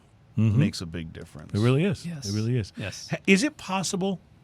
Because I was just This smells so nosing good. this. Is it possible that I've forgotten how good this is? Yes. So the 25, just a couple of comments. We launched this in 2014. We participated in a competition last year, the San Francisco Spirit Competition. Every single judge rated this 95 and above, received the double gold medal, best in class super premium category.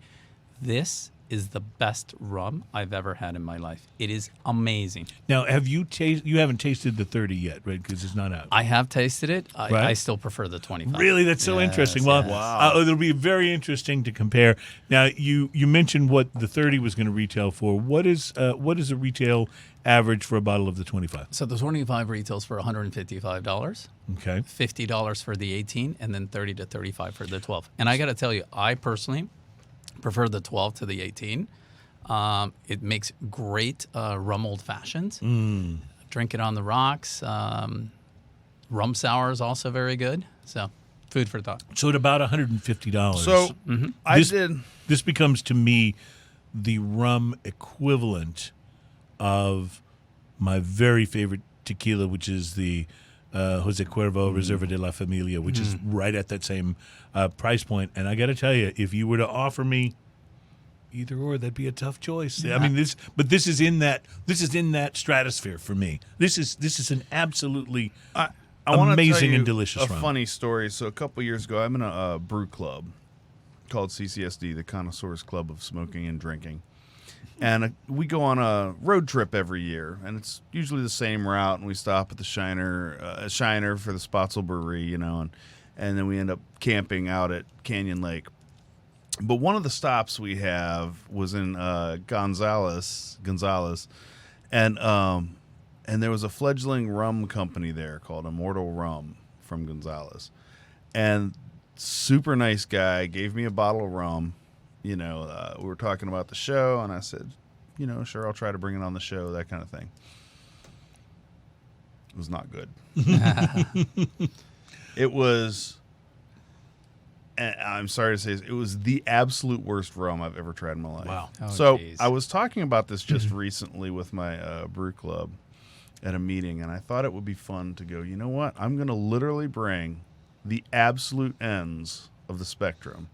The absolute worst And you've this had. is what happened to the rest of my bottle of the 25. So I brought the absolute worst rum. and the absolute best rum.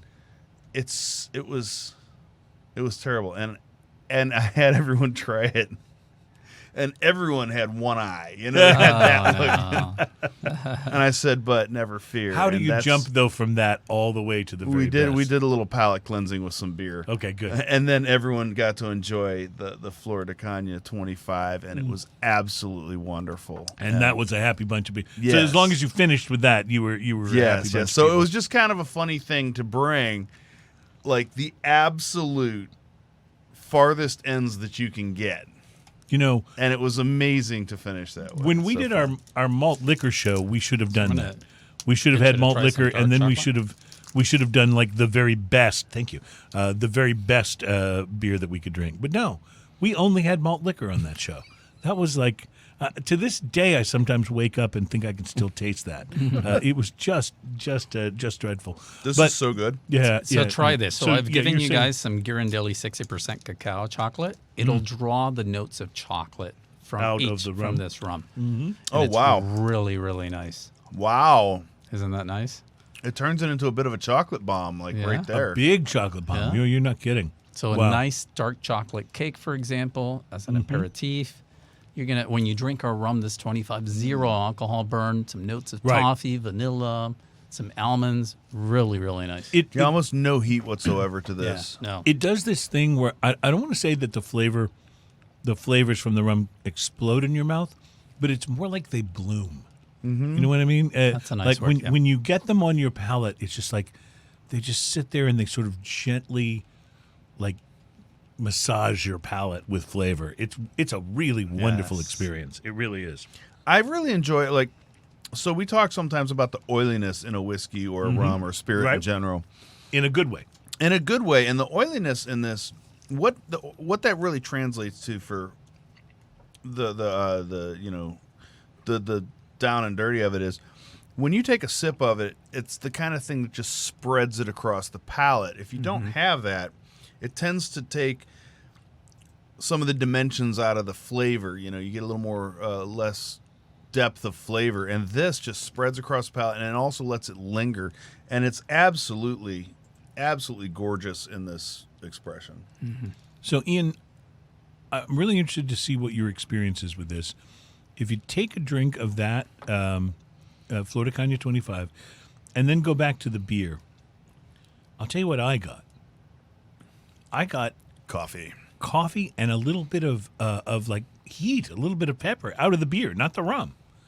But I can see that. I got this sort of gentle spiciness that I had not noticed in it before, and that really surprised me because I would have said a number of things to describe this beer before. Spicy would not have been one of them. It almost has a little bit of a chili kind of flavor to it on the tail end that it leaves. That's interesting. Now go back to the 25. Now we're going back. Yeah. And that brings out a lot of the vanilla. Yes, exactly. And maple syrup. When we had our bites of this Ghirardelli chocolate a moment ago, it brought out all the chocolate in this. In this, but coming back from that beer, which has some vanilla in it, right? Vanilla added. Yeah. It really, I think, brings the vanilla notes out of the rum. And what about water with a rum like this? Is that a good idea? A drop or two of water? Does it open it up and expand it? Absolutely. And so you either drink it neat or on the rocks. Obviously, a large ice cube melts a little bit, opens the bouquet. Highly recommend it. Ian often talks about how that's one of his favorite things to do with a bourbon or a scotch is a single ice cube. So you get the addition of the ice cube, you get the dilution as the ice cube melts, and you get the temperature change as the ice cube cools. And you've scotch. mentioned the large ice cube, and the reason you use a large ice cube a lot of times is because you limit the amount of melting that happens. Correct. A lot of times when I do with scotch and whiskey, I like small chips of ice. And the reason I like that is because there's a flavor experience that happens when it gets cold. Certain flavors are masked, but certain other flavors come out. The brighter flavors and sometimes the fruitier flavors come out. And then as it dilutes, of course, you're opening up the spirit, and you get some different flavors there. But then as it warms back up, you get a whole nother level of flavors. And I love that ride. So I generally, when I do this, I generally go with smaller chips of ice for that very reason. Although, depending on what you're drinking, every drink can be, different, or the experience can be different. Is this photo, and I'm going to Ian, maybe you can show that to the camera. You're a little closer. Is this photo that you guys brought with you, is this at your original distillery? Is that where that was taken? So that is a picture from the 1890s. This is a picture of our founding fathers. Okay. So after every harvest, they would celebrate by drinking aged rum. And over time, the rum began to seep into the local population that we began to commercially produce and sell the product in Nicaragua in 1937. So when it originally started, it was just kind of for the friends and family, right? Right. So it was just the sugar mill, friends and family, the aged rum. Nice. And now, I like this guy standing up on the on the wheel over here. That's And Ian, to your point, I mean, we've been doing this for 130 years. And so the expertise. That's amazing. That's the difference between some of these fly-by-night companies, right? So when somebody tells you that their company's been doing something that has a standard of quality to it for 130 years, you realize that means they were able to withstand several generations. And what I mean by that is there's always that next generation where they kind of think they know what they're doing, but they really don't have the same passion for it. Right. And they screw it up along the way. Yes. And you guys have managed to keep the quality level, either the same or even getting better as time has gone by. That's kind of a big deal. You've always got that bratty rich kid who screws up dad's business because he thinks he knows it all. You know what I mean? And that hasn't happened with a brand like this for 130 years. That's crazy. 130 years, and a lot of things have happened in those 130 years. Sure, I there's been disasters and the all world's kinds changed. of things. Yeah. Right. Times So remember, over. we had civil war in Nicaragua in 1980s. Mm-hmm. We had an earthquake in 1972. In 1989, the distillery burnt. Luckily, there was another distillery being sent to Colombia, which we managed to buy at a premium. We brought it back. The owner of our company, his name is Carlos Pelas, and his wife got on a plane that went from Nicaragua to Honduras, and the plane crashed. Out of 190 people, only about 10 people survived. Wow. They suffered severe burns. As a result of that, the wife, Vivian Pelas, opened Aproquén, which is the Which is one of the hospital reasons that you with the guys- free medical yes. services to child burnt Wow. children and cleft palate. Wow. That's so cool. So hurricanes, you name it, earthquakes in 130 years. And to your point, fifth generation family owned companies, only 0.03% of those companies survive. Samuel, you mentioned you've been with the company for 19 years. Yeah, 19 years. Yeah. How did you get involved with Flor de Caña? Yeah, so I've been in the alcoholic beverage industry now for over 25 years. So I used to work for Ernest and Julio Gallo. I used to live in St. Thomas, Virgin Islands. I used to oversee the Caribbean. After about 2.5 years, I was promoted. I was sent to Cancun. I oversaw half of Mexico for Ernest and Julio Gallo. And after about 5 years, the company restructured and eliminated about 35% of the Latin American division. And then I worked for Seagram. I was the Hispanic state manager for the state of Florida for 3 years, and then they were bought out, as you guys know, by Diageo and Pernod Ricard. And then I was interviewed for a position with Flor de Caña, and to be honest with you, I'd never heard of Flor de Caña in my life at Really? the time. Well, were you not a rum guy, or you just didn't know the brand? I didn't know the brand, right? So Okay. I'm coming from Seagram's, promoting Captain Right. Morgan. And at the time, we were only selling 5,000 cases in the U.S. when I first started with the company. And so I lived in Miami for quite some time, for about 8 years. And then I managed to move back to Texas because I grew up in Texas. I wanted to be close to the family. And I'm happy to say that when I first moved here to Texas, we were only selling 1,500 cases. Now we sell over 30,000 cases in the state of Texas. We do over nice. 160,000 cases in the U.S. Wow. I manage Canada. We do over 40,000 cases in Canada and 1.4 million cases globally. Wow. So the brand is on fire. We're very proud of that. That's awesome, and you've managed to maintain a standard of quality through that. Because I'll tell you, in all of these iterations, in the 12-year and the 18 and the 25, I mean, they're all very different, but they've all got just a wonderful aura of quality about things. Can I take this down? Because the one we haven't talked about is the right. 7. Yeah. Yes. What is the price point on the Flor de Caña 7? So the Grand Reserve 7-year-old is a mixable, right? So the price point's anywhere from $20 to $25. Right. It makes an amazing mojito, rum and coke, ginger ale and coke.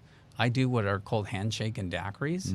So basically 1.5 ounces of our 7-year-old, 3/4 ounces of lime juice, 1 ounce of simple syrup, shaken and poured over a glass is your handshake and daiquiri. Very, very good.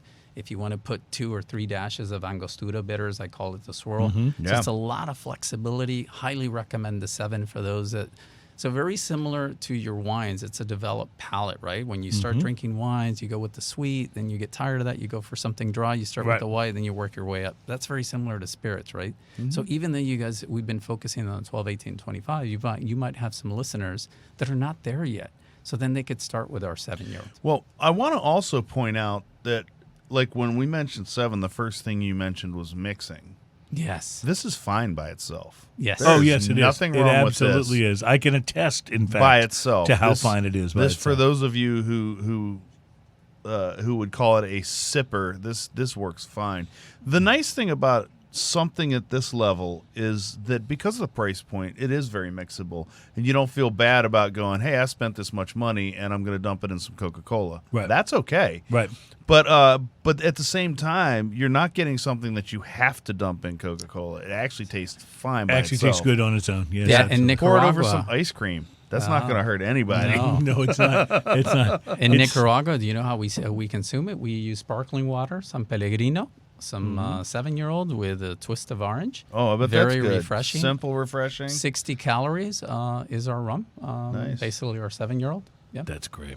Well, we sure do want to thank you for coming in and sharing your rums with us again. And we are excited to taste the 30-year when that comes out. Absolutely. Just because there's such a, it's one of the wonderful things about doing a show like this is getting the opportunity to taste something like that. And to, at the very least, be able to share it with people and go, okay, here's what we thought. And if you've been wondering if you want to, step up and buy a bottle of something Absolutely. that's this rare and this, because how many bottles of that are going to be released total? So essentially, we produced 1 barrel last year, Okay. and it sold globally. And there was such high demand that we're coming out with a second barrel. Okay. So we are only producing 457 bottles globally. Right. And so there's an allocation for the U.S. of about 100 bottles. So it's 100 bottles total allocated for the U.S. Right. That means your chances of actually even getting your hands on one are not going to be that great. So That's right. So we are definitely going to have it here in Houston and throughout the state of Texas, and I'll let you know who has purchased it. that will be good news to know. Well, we want to thank you, and we want to thank our friend Hamilton for setting all of this up for us today. And we're of course we have an open invitation to him to be on the show anytime too.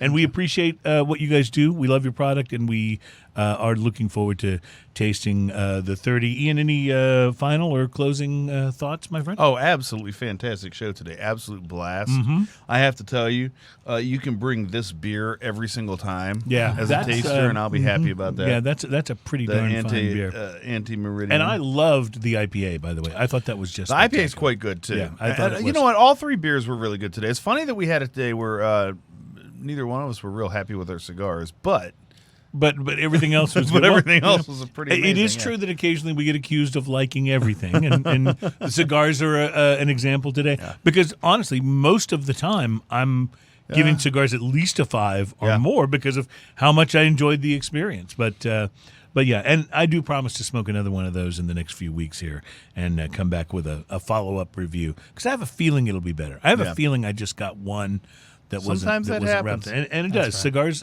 cigar rolling is not a science; it's an art. So it's something that takes takes into account that occasionally things are going to happen, and so maybe that was the case. Ladies and gentlemen, thank you so much for being here for Smoking and Toasting. We are thrilled. Ultimately, what I think you do with a drunken sailor is you teach him that by elevating the quality of his rum, he might not have to invest so highly in the quantity Oh, good of his call. rum. Sit back Nice. and sip, and maybe you don't have to be the drunken sailor next time. Maybe you can just be the happily buzzed sailor. It doesn't make for as good of a song, granted, but it could work for the sailor. Thank you again, Samuel. Thank you. Hamilton. Thanks to Adam on the wheels of steel back behind the producer's desk, and thanks to you guys for watching and listening and being a part of the Smoking and Toasting world empire. Yes, we are bent on global domination, and if that doesn't work out, we'll just get together and We'll have some drink rum. beer, Yeah, yeah. absolutely. Have a great week, my friends, and I will see you on the other side. Cheers, everyone. Cheers. Cheers.